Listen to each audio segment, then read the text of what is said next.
ഒടുവിലത്തെ നോട്ടത്തിലും ചിരിയിലും എന്തോ ഒരു സ്പെല്ലിംഗ് മിസ്റ്റേക്ക് തോന്നിയെന്ന് ഒരു സംശയം. നിനക്ക് തോന്നിയല്ലടാ?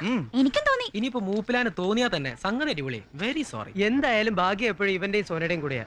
നമ്മള് വേഷം കെട്ടിയത് വേസ്റ്റ്. നിന്നെ ഹസ്ബൻഡെ സെലക്ട് ചെയ്തപ്പോഴേ വിചാരിച്ചാ നമുക്ക് നറുക്ക് വീഴില്ലെന്നാ. കോളേജിൽ ഫാൻസി ഡ്രസ് എന്നും പറഞ്ഞ അമ്മച്ചിയുടെ കല്യാണ സാരി ആഭരണമൊക്കെ അടിച്ചു മാറ്റിയത്.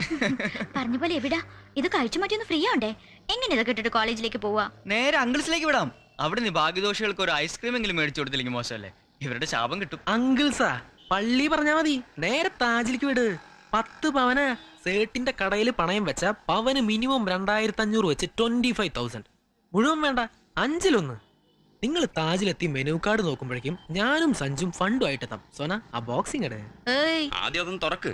10 പവനുണ്ടോന്ന് അറിയണമല്ലോ. ഇനിയിപ്പോ കോപ്പറിൽ ഗോൾഡ് പൂശിയതാവാമല്ലോ. എങ്കിലും അവന്റെ കോപ്പർ ഔട്ടായി തന്നെ. തർക്കം വേണ്ട. തൽക്കാലം സമ്മാനം കിട്ടിയത് പണയം വെച്ച് വെറുതെ എച്ചിത്തരം കാണിക്കണ്ട. അതുപോലെ കല്യാണത്തിന് നമ്മൾ കൊടുക്കുന്ന സ്ത്രീധനമായിട്ട് ഇപ്പോഴേ